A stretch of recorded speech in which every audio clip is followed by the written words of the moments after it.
تو لہٰذا وہ اپنے وعدے کو نبھا رہے ہوں، اس لیے والد کے لیے دعا کی۔ اور ہم دیکھ رہے ہیں کہ دعا کر رہے ہیں، بیچ بیچ میں اللہ کی حمد ہو رہی ہے، بار بار اللہ کے نام کا تذکرہ ہو رہا ہے۔ اسی طرح دعا مانگنی چاہیے، گڑ گڑا کر اور بار بار، اور دعا کی کہ اللہ مجھے نماز قائم کرنے والا بنا دے، میری اولاد کو۔ اور پھر اللہ سے کہا کہ اللہ دعا قبول فرما لے، پھر کہا اللہ مجھے بخش دے، میرے والدین کو اور تمام مومنوں کو اللہ تو بخش دے جس دن کے حساب کھڑا کیا جائے گا۔ یہ بہترین دعائے مغفرت ہے جو کہ ہم مانگ سکتے ہیں۔ جب آپ کو کسی کے لیے دعائے مغفرت کرنی ہو، آپ یہ پڑھ کر اور دعا کر سکتی ہیں کہ ربنا اغفر لی ولی والدی وللمؤمنین یوم یقوم الحساب۔ اکثر ہم پوچھتے ہیں کہ ہم کیا استغفار پڑھیں، ہم کیا استغفار پڑھیں؟ یہ استغفار پڑھیں، اپنے لیے بھی، والدین کے لیے بھی، دوسروں کے لیے بھی۔ تو جب انسان دعا کرے، اللہ کی حمد و ثنا سے شروع کرے، بیچ بیچ میں اللہ کے ناموں کا حوالہ دے، شعور کے ساتھ دعا کرے، والہانہ طور پہ دعا کرے، بے ساختگی کے ساتھ دعا کرے، دل کی گہرائی سے دعا مانگے۔ غافل دل کی دعا اللہ نہیں سنتا، کہ زبان کچھ کہہ رہی ہے اور دل جو ہے وہ کسی اور ہی طرف متوجہ ہے، یہ طریقہ نہیں ہے دعا کا۔ اور کثرت سے دعا مانگیں، کثرت سے۔ جوتی کا تسمہ بھی ٹوٹے تو حدیث میں آتا ہے اللہ سے دعا کرو، اس کے لیے، ہر چیز کے لیے اللہ سے دعا کریں۔ حدیث میں مضمون آتا ہے کہ لیس شیء اکرم علی اللہ من الدعاء، کوئی چیز اللہ کے نزدیک دعا سے زیادہ باعزت نہیں ہے۔ جتنی دعائیں کی جا سکتی ہیں اتنی زیادہ اللہ سے دعائیں کرنی چاہیے، ایک تعلق بڑا پختہ اور مضبوط ہوتا ہے اپنے رب سے۔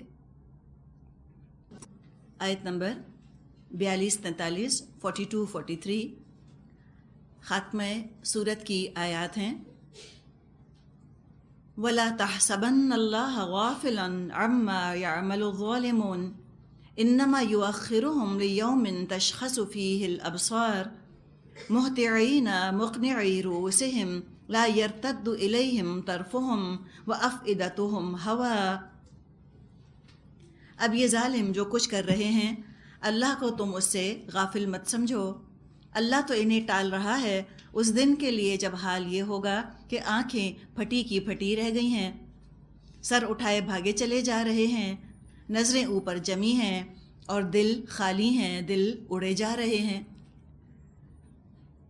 اب یہاں پر خطاب کیا گیا ہے نبی اکرم صلی اللہ علیہ وسلم سے، اور نبی اکرم صلی اللہ علیہ وسلم کے ذریعے سے تمام مسلمانوں سے خطاب ہے، ان کی حوصلہ افزائی ہے، ہمت افزائی ہے کہ اے ایمان والو، جو کام تم کر رہے ہو وہی کام ٹھیک ہے، وہی کام درست ہے، تم ابراہیم علیہ السلام کے نقش قدم پہ چل رہے ہو، نجات اور فلاح انشاءاللہ تم کو نصیب ہوگی۔ اور جو یہ لوگ چالیں چل رہے ہیں، کفار دین کا راستہ روکنے کی کوششیں کر رہے ہیں، کفر اور شرک پر جو اڑے ہوئے ہیں اور جمے ہوئے ہیں، ان کو سنا دیا گیا، بتا دیا گیا کہ یہ لوگ نہ سمجھیں کہ اللہ بے خبر ہے ان کی حرکتوں سے، اللہ کو پتہ ہی نہیں کہ یہ کیا کر رہے ہیں۔ اللہ ہو سکتا ہے دنیا میں ان کی رسی دراز کرے، لیکن اگر انہوں نے اپنی روش نہ بدلی، یہ ناشکری اور کفر کے رویے پر ہی اڑے رہے، تو قیامت کے دن ان کی پکڑ ضرور ہوگی، اور حال یہ ہوگا کہ انتہائی پریشان ہوں گے۔ تو یہاں جو منظر کھینچا گیا ہے وہ جہنم کا منظر نہیں ہے۔ جہنم کا عذاب تو یقیناً بڑا عذاب ہوگا۔ جہنم کے عذاب سے پہلے یہ میدان حشر میں ان کی کیفیت ہے جو کہ بیان کی جا رہی ہے، اور یہ کیفیت خود کسی عذاب سے کم نہیں ہوگی۔ محتعین، محتعین ہوں گے، ہا تو عین مادہ ہے، مراد ہے ڈرتے ہوئے جلدی جلدی چلنا، خوف کی وجہ سے تیز تیز چلنا۔ مقنعی رؤوسہم، اقنا الف قاف نون الف عین، اقنا کا مطلب ہوتا ہے سر اٹھا کر چلنا۔ ایسا ہوتا ہے نا، انسان تیز تیز چل رہا ہوتا ہے اور سر اس نے اوپر اٹھایا ہوا ہوتا ہے، تشخص فیہ الابصار، یہ بھی ذکر کیا گیا آیت نمبر 42 میں. تشخص فیہ الابصار، شین خا صاد کا مطلب ہوتا ہے ٹکٹی لگانا، پلک جھپکے بغیر، بلنک کیے بغیر ایک چیز کو فوکس کر کے دیکھتے رہنا. ان تینوں الفاظ کو آپ اگر ملائیں، تشخص، محتعین، مقنعی، کیفیت آ رہی ہے کہ خوف اور دہشت کی وجہ سے ان کی آنکھیں جھپکنا بھول جائیں گی قیامت کے دن. ایک طرف سر اٹھائے، نظریں جمائے، تیز تیز دوڑے چلے جا رہے ہوں گے. ان کی نظریں لوٹیں گی نہیں، یعنی کہ پلک نہیں جھپکے گی، بلنک نہیں کر سکیں گے. آنکھیں خوف کی شدت سے پھٹی کی پھٹی رہ جائیں گی، اور دل ان کے خالی ہوں گے، دل ان کے اڑے جا رہے ہوں گے خوف اور دہشت کی وجہ سے. یہ میدان حشر میں ان کا حال ہوگا، اس لیے کہ وہ جانتے ہوں گے کہ آگے ہمارے لیے جہنم ہی ہے. آج تو بہت باتیں کرتے ہیں، بہت کانفیڈنٹ ہیں، آج تو برائیوں میں اور خرابیوں میں دوڑ بھاگ کر رہے ہیں. قیامت کے دن اپنے انجام کی طرف یہ اسی تیزی کے ساتھ دوڑ جائیں گے. فرمایا آگے، وَأَنذِرِ النَّاسَ يَوْمَ يَأْتِيهِمُ الْعَذَابُ فَيَقُولُ الَّذِينَ ظَلَمُوا رَبَّنَا أَخِّرْنَا إِلَىٰ أَجَلٍ قَرِيبٍ نُجِبْ دَعْوَتَكَ وَنَتَّبِعِ الرُّسُلَ. اے محمد صلی اللہ علیہ وسلم، آپ اس دن سے ان کو ڈرا دیجئے جب کہ عذاب ان کو آ لے گا. اس وقت یہ ظالم کہیں گے، اے ہمارے رب، ہمیں تھوڑی سی مہلت اور دے دے، ہم تیری دعوت پر لبیک کہیں گے اور رسولوں کی پیروی کریں گے. اس وقت یہ اس طرح سے باتیں کریں گے قیامت کے دن جہنم کو سامنے دیکھ کر. اب یہ توبہ استغفار کریں گے. وقت گزرنے کے بعد اب ان کو ایمان لانے کا خیال آئے گا. اور حقیقت یہ ہے کہ جہنم کو سر کی آنکھوں سے دیکھ لینے کے بعد، جہنم کو اپنے سامنے دیکھ لینے کے بعد، تو کٹر سے کٹر کافر کا ایمان بھی اعلیٰ سے اعلیٰ مومن جیسا ہو جائے گا. اپنی سر کی آنکھوں سے جب جہنم کو دیکھ لے گا تو فرعون کے ایمان کا لیول بھی ہو سکتا ہے موسیٰ علیہ السلام کے ایمان کے برابر ہو جائے، ابو جہل کا ایمان ابو بکر کے ایمان کے برابر ہو جائے. لیکن فائدہ نہیں ہوگا اس وقت کا ایمان لانا. بات تو جب ہے جب دنیا میں ایمان لائیں، قیامت سے پہلے سر کی آنکھوں کے بجائے دل کی آنکھ کو روشن کریں، ظاہر کے بجائے غیب کے پردے میں رہتے ہوئے پھر وہ ان چیزوں پر ایمان لائیں، رسولوں کی بات مانیں. رسولوں کے ذریعے ہی وہی انسانوں تک پہنچائی جاتی ہے، تو رسولوں کی بات مانیں، ان کی دعوت پر ایمان لائیں، یقیناً فائدہ ہوگا. قیامت کے دن تو کوئی فائدہ نہیں. دنیا میں ایمان نہ لائے، پچھتائیں گے، حسرت کریں گے قیامت کے دن اور کہیں گے کہ اللہ تو ہم کو ذرا سی مہلت اور دے دے، اب تو ہم ضرور تیری پکار پر لبیک کہیں گے، ہم ضرور تیرے رسولوں کی پیروی کریں گے. ان کی یہ درخواست سن لی جائے گی، جواب دیا جائے گا، اولم تکونوا اقسمتم من قبل ما لکم من زوال. انہیں صاف جواب دے دیا جائے گا، کیا تم وہی لوگ نہیں ہو جو اس سے پہلے قسمیں کھا کھا کر کہتے تھے ہم پر تو کبھی زوال آنا ہی نہیں. دنیا میں جب رسول پکارتے تھے تو تمہاری اکڑ، تمہارا غرور تم کو جھکنے ہی نہ دیتا تھا. تم نے اپنے آپ کو سمجھا تھا کہ ہمارے بغیر تو دنیا چلے گی نہیں، انڈسپینسیبل سمجھتے تھے خود کو. تم نے ایٹرنل سمجھا، ما لکم من زوال، تم نے سوچا تم پہ کبھی زوال نہیں آنا. تو زوال سے مراد یہاں پر موت نہیں، بلکہ زوال سے مراد یہ ہے کہ جو دنیا میں دیا گیا، جو عزت اللہ نے دنیا میں دی، انہوں نے کہا یہ تو کبھی ختم نہیں ہوگی. کچھ کفار کا خیال یہ تھا کہ اگر اللہ نے ہمیں دنیا میں اتنی عزت، دولت، حیثیت دی ہے، یقیناً ہم اللہ کو اچھے لگتے ہیں، تبھی تو اس نے دیا ہے ہم کو یہ سب کچھ، اور دنیا میں دیا ہے تو آخرت میں بھی ضرور دے گا. سورہ کہف میں بھی ہم یہ مضمون پڑھیں گے. ایک باغ والے نے کہا تھا کہ اول تو میں سوچتا نہیں کہ قیامت آئے گی، اور اگر قیامت آ بھی گئی اور میں اپنے رب کے پاس لوٹا کر لے جایا بھی گیا تو میرا رب مجھے وہاں بھی اس سے بہتر ہی دے گا. یہ انداز، یہ خیال انسان کو اگر آ گیا کہ میں تو بخشا بخشایا ہوں، اللہ تو مجھ کو سزا دے ہی نہیں سکتا، تو پھر کوئی نیکیوں میں دوڑ کیوں لگائے؟ ایک دفعہ اللہ کا خوف دل سے نکل جائے تو پھر آگے انسان نیکیوں میں بڑھ نہیں سکتا۔ کمپلیسنسی جب آ جاتی ہے تو انسان کو وہ پھر آگے بڑھنے سے روک دیتی ہے۔ تو یہ کمپلیسنٹ تھے دنیا میں، کہتے تھے نہیں ہمیں کوئی سوال نہیں آئے گا، دنیا میں بھی جو ہماری حیثیت وجاہت دولت ہے، آخرت میں بھی ہم کو کم از کم اتنی تو ملے گی ہی، ورنہ ہو سکتا ہے زیادہ ہی ملے۔ تو اوپر بھی آپ دیکھیں 2 چیزوں کا ذکر ہے، نجب دعوتہ کا، قیامت کے دن کفار پچھتا پچھتا کر کہیں گے اللہ اگر تو ہمیں دنیا میں دوبارہ بھیج دے ہم تیری دعوت پر لبیک کہیں، اللہ کی دعوت یعنی قرآن، اور کیا کہیں گے وَنَتَّبِعِ الرُّسُلَ، ہم تیرے رسولوں کی پیروی کریں۔ تو یہ ایمان کے 2 لوازمات ہیں، قرآن اور حدیث، اللہ کی اطاعت اور رسول کی اطاعت۔ ایک تو وہ ہوتا ہے جو نہ اللہ کی بات مانتا ہے، اللہ ہی کو نہیں مانتا تو رسول کو کیا مانے گا، ہے ہی کافر۔ ایک اور کفر کی قسم ہے اللہ کو ماننا اور رسولوں کی اطاعت نہ کرنا یا رسولوں کو قابل اطاعت نہ سمجھنا، یہ ایک اور طرح کا کفر ہے۔ ہو سکتا ہے کہ اللہ رسول کو ماننے کا کوئی دعویٰ کرے لیکن رسول کی اطاعت نہ کرنا چاہے اور رسول کی اطاعت کو ضروری نہ سمجھے، حدیثوں کو اٹھا کر ایک طرف رکھ دے، سنت کی زندگی میں اس کے اہمیت نہ ہو۔ یہ رویہ ایمان لانے کے بعد، کلمہ پڑھنے کے بعد جو یہ رویہ اختیار کرتا ہے وہ ایک طرح کا کافر ہی ہوتا ہے جس کو کہ نفاق کہا گیا ہے۔ اور اللہ تعالیٰ نے فرمایا ہے کہ ان اللہ جامع المنافقین والکافرین فی جہنم جمیعا، بے شک اللہ تو جمع کرنے والا ہے کافروں کو اور منافقوں کو جہنم میں اکٹھے۔ تو رسول کی بھی پیروی کرنی ہے، اللہ کی پکار پر بھی لبیک کہنا ہے۔ یہ کام نہ کرنے کی وجہ سے آج ان کا یہ انجام ہو رہا ہوگا کہ وہ جہنم کی طرف لے جائے جا رہے ہوں گے، اپیلز کریں گے، درخواستیں کریں گے اللہ سے دوبارہ ایک اور مہلت دے دی جائے، منع کر دیا جائے گا کہ نہیں اپنا انجام تم اب دیکھ لو۔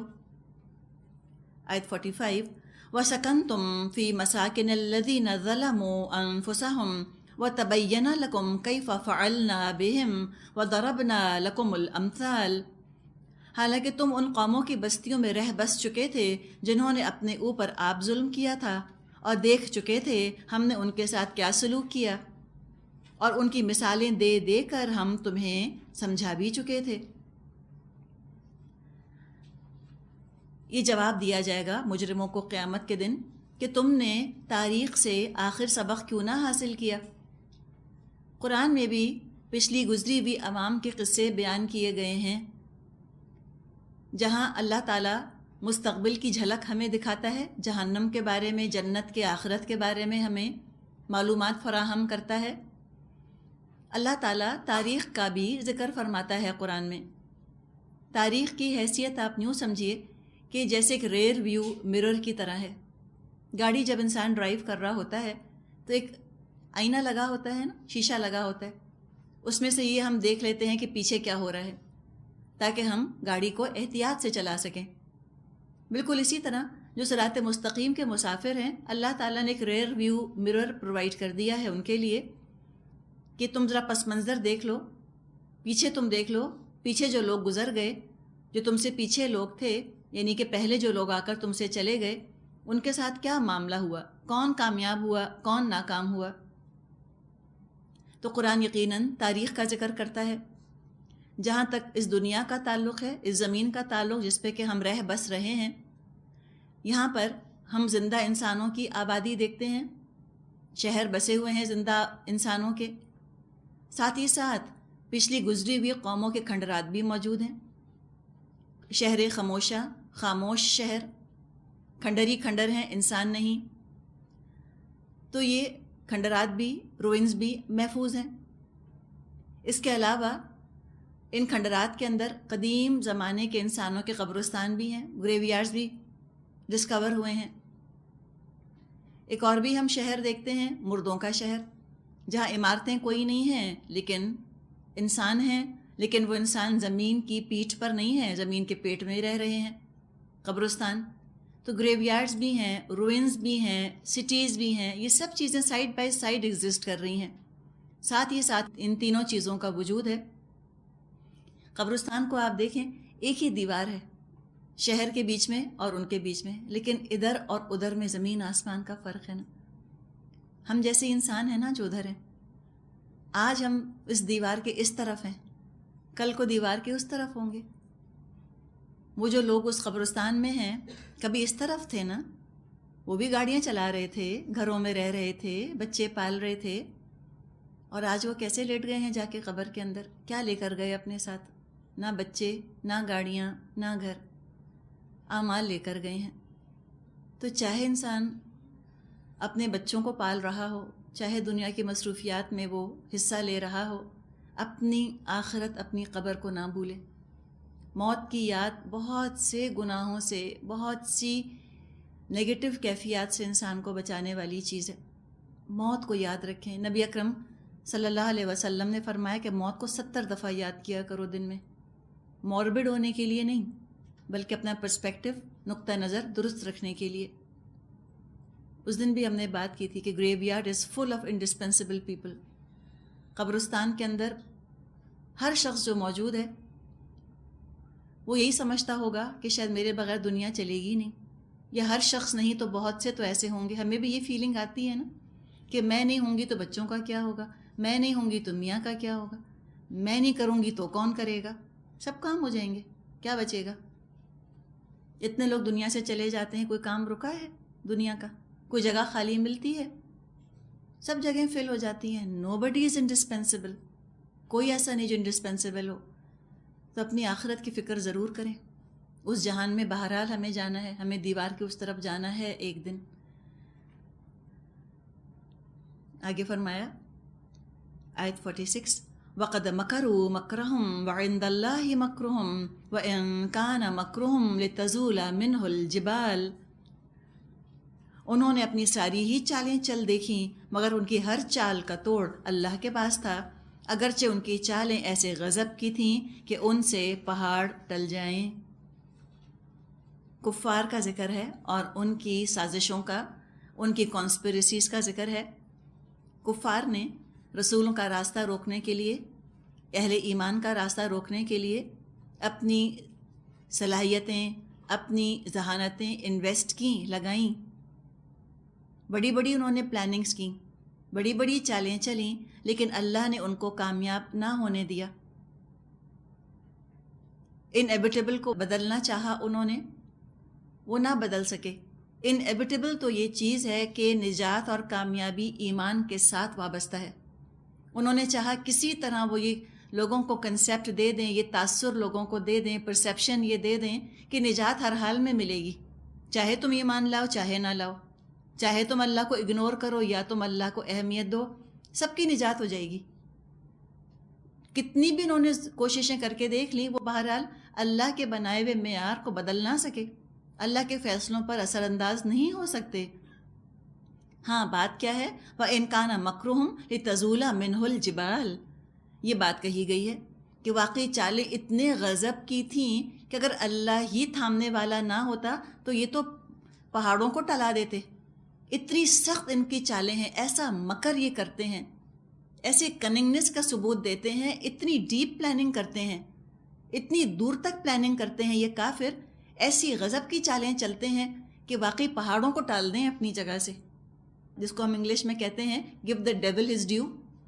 تو ان کو ان کا ڈیو دیا جا رہا ہے کہ واقعی سازش کرنے کا حق ادا کر دیتے ہیں، ہلکی پھلکی سازش نہیں کرتے معمولی قسم کی کہ چلو ہو بھی جائے تو ٹھیک ہے، نہیں بھی ہوا تو کوئی بات نہیں۔ نہیں، ان کی سالوں سال کی پلاننگ ہوتی ہے، پلان کرتے ہیں، سازشیں کرتے ہیں اللہ کے اور ایمان والوں کے خلاف، پھر پوری طرح اپنی صلاحیتوں کو، اپنی انٹیلیجنس، اپنی ذہانت کو لگا دیتے ہیں اس کے اندر، عملی طور پہ جو کر سکتے ہیں کر جاتے ہیں، اپنا وقت، اپنی دولت، ہر چیز لگاتے ہیں اپنی سازشوں کے اندر۔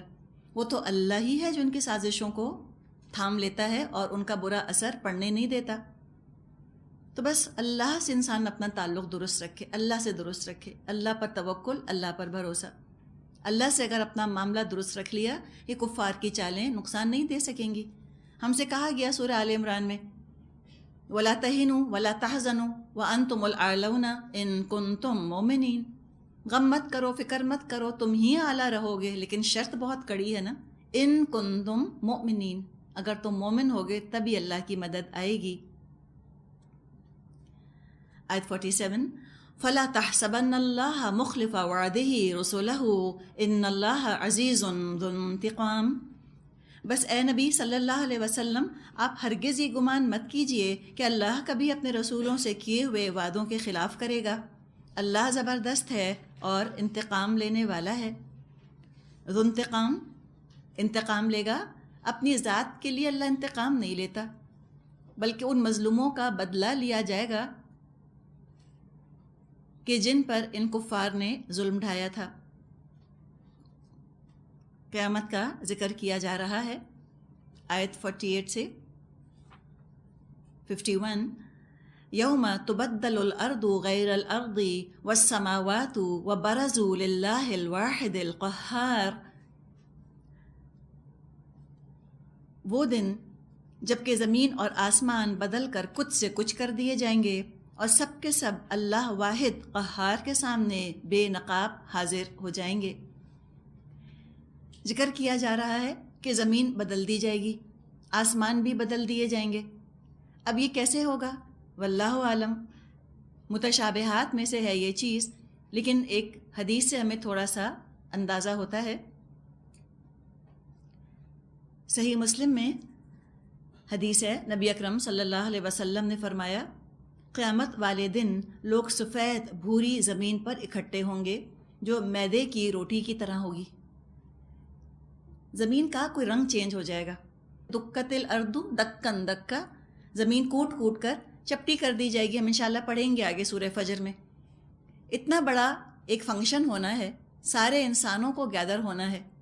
دنیا میں ہم کوئی اپنے گھر میں فنکشن کرتے ہیں جہاں بہت سے لوگوں کو بلانا ہوتا ہے، ہم بھی کچھ فرنیچر ہٹاتے ہیں، کچھ دریاں بچھاتے ہیں، کوئی تبدیلی کرتے ہیں، تو یہ تو اتنا بڑا دن ہے، اتنا بڑا فنکشن، 2-4 ہزار بھی نہیں، سارے کے سارے انسان یہاں گیدر ہو رہے ہیں، جمع ہو رہے ہیں، تو زمین کا ارینجمنٹ چینج کر دیا جائے گا اس دن۔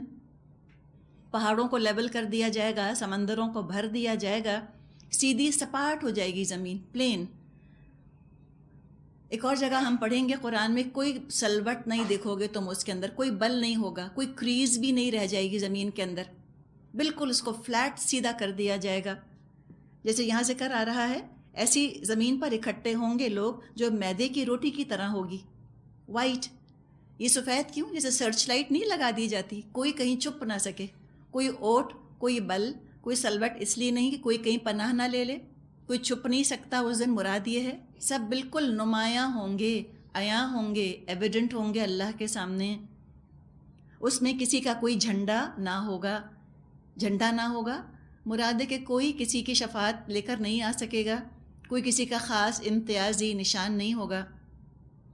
دنیا میں تو بڑی جھنڈے والی گاڑیاں ہوتی ہیں، دیکھ کر پتہ چل جاتا ہے کہ فلاں منسٹر ہے یا فلاں ہے جو کہ جا رہا ہے۔ وہاں کوئی دنیا کا عہدہ کسی کے کام آنے والا نہیں، کوئی آگے پیچھے ہٹو بچوں کی صدائیں لگاتے ہوا نہیں آئے گا کسی کے ساتھ کہ کوئی بہت امپورٹنٹ صاحب آ رہے ہیں، نہیں، سب ایک لیول کے ہوں گے۔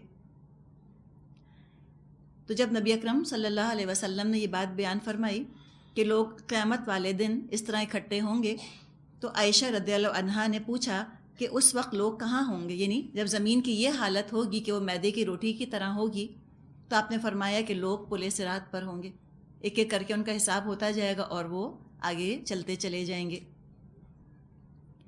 تو سبھی کچھ چینج ہو جائے گا۔ دنیا میں تو ہم جو کچھ دیکھتے ہیں سورج کی روشنی میں دیکھتے ہیں، قیامت کا دن آئے گا تو اللہ تعالیٰ تشریف لائے گا، اللہ کے نور میں حقائق واضح ہو جائیں گے اور سب اللہ کے سامنے حاضر ہوں گے۔ مجرموں کا حال کیا ہوگا؟ وَتَرَى الْمُجْرِمِينَ يَوْمَئِذٍ مُقَرَّنِينَ فِي الْأَصْفَادِ سَرَابِيلُهُم مِّن قَطِرَانٍ وَتَغْشَى وُجُوهَهُمُ النَّارُ لِيَجْزِيَ اللَّهُ كُلَّ نَفْسٍ مَّا كَسَبَتْ إِنَّ اللَّهَ سَرِيعُ الْحِسَابِ۔ اس روز تو مجرموں کو دیکھو گے، زنجیروں میں ہاتھ پاؤں جکڑے ہوں گے، تارکول کے لباس پہنے ہوں گے اور آگ کے شعلے ان کے چہروں پر چھائے جا رہے ہوں گے۔ یہ اس لیے ہوگا کہ اللہ ہر متنفس کو اس کے کیے کا بدلہ دے گا، اللہ کو حساب لیتے کچھ دیر نہیں لگتی۔ اب ذکر یہاں پر ہے مجرموں کا، اللہ کے مجرم، اللہ کے قانون کو توڑنے والے، اللہ کی طرف سے بے نیاز رہنے والے، اللہ کے باغی، اللہ کے ٹرانسگریسرز، ریبیلیس لوگ. دنیا میں تو بڑا مزہ آیا، جو جی چاہا پہنا، کچھ فکر نہیں کہ اللہ نے کیا لباس کی پابندیاں عائد کی ہیں. اللہ کی بنائی ہوئی شریعت کی پابندیوں سے آزاد. کہتے تھے ہم سے نہیں برداشت ہوتا، ہم نہیں اپنے آپ کو کنفائن کر سکتے. ٹھیک ہے، بہت آزاد رہے، بہت مزہ کیا. لیکن آج کیا ہے؟ مقرنین فی الاسفاد، آج جکڑے ہوئے ہوں گے زنجیروں کے اندر. مقرنین، قاف را نون مادہ ہے، اسی سے لفظ قرن بھی بنتا ہے. قرن کہتے ہیں 1 صدی کے رہنے والے لوگوں کو، کنٹمپریریز کو بھی کہا جاتا ہے. زنجیر کیا ہوتی ہے؟ کڑیاں ہوتی ہیں اس کے اندر نا، لنکس ہوتے ہیں، سارے قریب قریب ہوتے ہیں. اور زنجیر سے جب ہاتھ پاؤں باندھے جاتے ہیں تو ہاتھ پاؤں قریب قریب ہو جاتے ہیں. تو مقرنین، جکڑے ہوئے ہوں گے پاس پاس زنجیروں سے. اور لباس ان کا قطران کا ہوگا. سرابیل کا ذکر کیا گیا. سرابیل سربال کی جمع ہے، سربال. قمیض یا لباس کو کہتے ہیں. اردو میں تو ہم شلوار کہتے ہیں نا، شلوار دراصل لباس کا ایک حصہ ہے. لیکن سربال جو ہے یہ لباس کا خالی ایک حصہ نہیں ہوتا، بلکہ پورا لباس. قمیض یا پورا لباس. لباس ہی ان کا ہوگا قطران کا. قطران جیسے بچمن اس کو ہم کہیں نا، تارکول کا لباس ہوگا. یعنی کہ ایسے مٹیریل کا لباس ہوگا جو خود آگے بڑھ کر آگ کو پکڑ لے.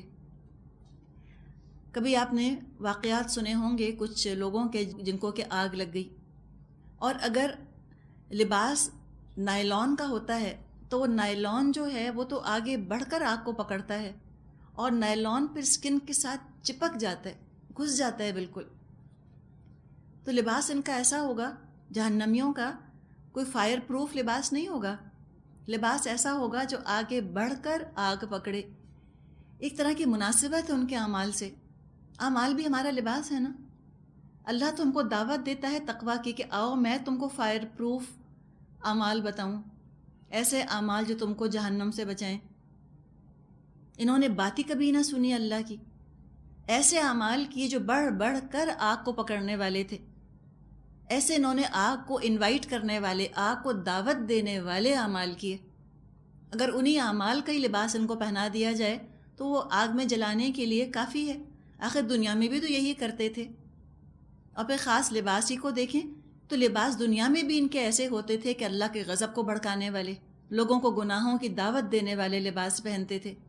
اللہ کی سراسر نافرمانی کے انہوں نے لباس پہنے. دنیا میں تو بہت فلانٹ کر لیا اپنے آپ کو، بہت لوگوں کی تعریفیں سن لی. اور ہمارے معاشرے کا افسوس کے ساتھ کہنا پڑتا ہے کہ مزاج ہی ایسا بن گیا ہے کہ ہم کسی کو اللہ کی نافرمانی والا لباس پہنے دیکھیں ہم متاثر ہو جاتے ہیں، ہم امپریس ہوتے ہیں. ہم کہتے ہیں واو کتنی اچھی لگ رہی تھیں، کتنی ینگ لگ رہی تھیں. یہ کام کبھی مت کیجیے. آپ کسی کو دیکھیں کہ جس نے ایسا لباس پہنا ہے جس میں کہ اللہ کی بتائی ہوئی حدیں ٹوٹ رہی ہیں. ایسی جگہ کوئی خاتون بیٹھی ہیں، ان کا سر کھلا ہے، ان کا جسم کھلا ہے، ان کا جسم نظر آ رہا ہے، سب کی آتے جاتے لوگوں کی نظریں غیر محرم مردوں کی ان پہ پڑ رہی ہیں. کبھی ان کی تعریف مت کیجیے، کم از کم یہ مت کہیے بہت اچھی لگ رہی ہیں. اگر آپ نے ان کی تعریف کر دی، آپ نے ان کی حوصلہ افزائی کر دی، قیامت کے دن جب وہ قطران کا لباس پہن کر کھڑے ہوں گے تو کیا فائدہ ہوگا؟ کہیں ہمارا ہی حصہ نہ پڑ جائے کہ تم ہی نے انکریج کیا تھا ان کو، تم ہی نے کہا تھا بہت اچھی لگ رہی ہیں. جو اللہ کو اچھا نہیں لگ رہا وہ ہمیں کیسے اچھا لگ سکتا ہے؟ ہمیں کیا مطلب اس کے حسن سے، اس کے ینگ لگنے سے؟ لگتا رہے. یہ سوچیں کہ اللہ کا کیسا غضب ہے جو بھڑک رہا ہوگا. افسوس ہونا چاہیے نا، تکلیف ہونی چاہیے انسان کو ان کو ایسے لباس میں دیکھ کر. اور کوئی انسان تڑپ کر ہمدردی کے ساتھ فکر کرے کہ اللہ کیسے سمجھا دوں ان کو کہ یہاں یہ نہیں ہے موقع اس طرح کا لباس پہننے کا. اللہ کو اچھا نہیں لگتا، اللہ نے منع کیا ہے. تو قیامت کے دن تو پھر یہ حال ہوگا. سرابیلہم من قطران، بچمن کے، تارکول کے لباس انہوں نے پہنے ہوں گے. وتغشا وجوہہم النار، آگ ان کے چہروں پر چھا رہی ہوگی. اپنی پرسنالٹی کو، شخصیت کو اپنی ذات کو اجاگر کرنے کے لیے ہی تو انسان گناہ کرتا ہے نا. انا کا ایسا معاملہ آ جاتا ہے کہ وہ اللہ کی بات ہی سننا نہیں چاہتا. اور فیس کیا ہے؟ فیس انسان کا جو چہرہ ہے یہ نمائندگی کرتا ہے، ریپرزینٹیٹیو ہے انسان کی شخصیت کا. ہم اپنے چہروں ہی سے تو پہچانے جاتے ہیں. ہمارا تشخص ہے ہمارا چہرہ، ہماری پہچان ہے، ہماری آئیڈینٹی ہے ہمارا چہرہ. اتنا فخر، اتنا غرور تھا اپنے مقام پر دنیا میں ان کو، ایسا اعلیٰ اپنے آپ کو سمجھتے تھے کہ اللہ کے احکامات پر عمل کرنا ان کو بے عزتی لگتا تھا. اسی چہرے کو آج آگ کھائے گی، اسی کو اپنی لپیٹ میں لے لے گی. اور یہ اللہ تعالیٰ کی طرف سے جزا ہے ان لوگوں کے لیے جو کچھ انہوں نے کمائی کی. اللہ تو حساب لینے میں بہت تیز ہے.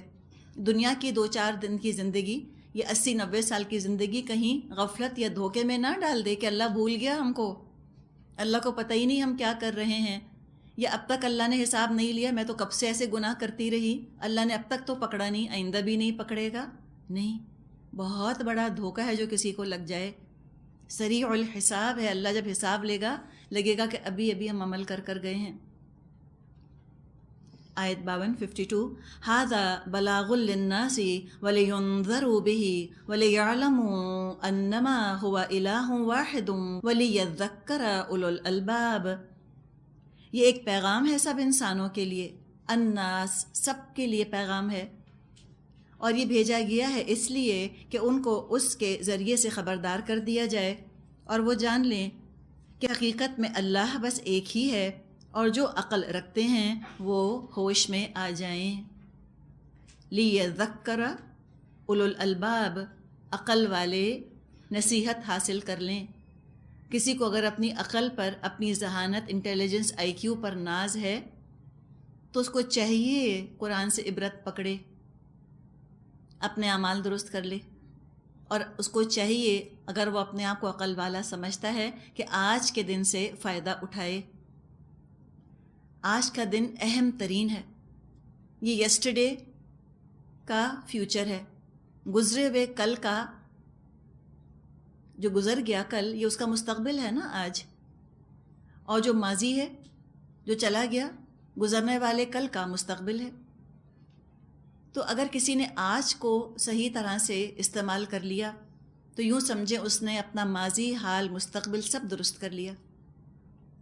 گزرے ہوئے کل کا مستقبل ہے آج کا دن، اور آنے والے کل کا ماضی ہے آج کا دن، پاسٹ ہے.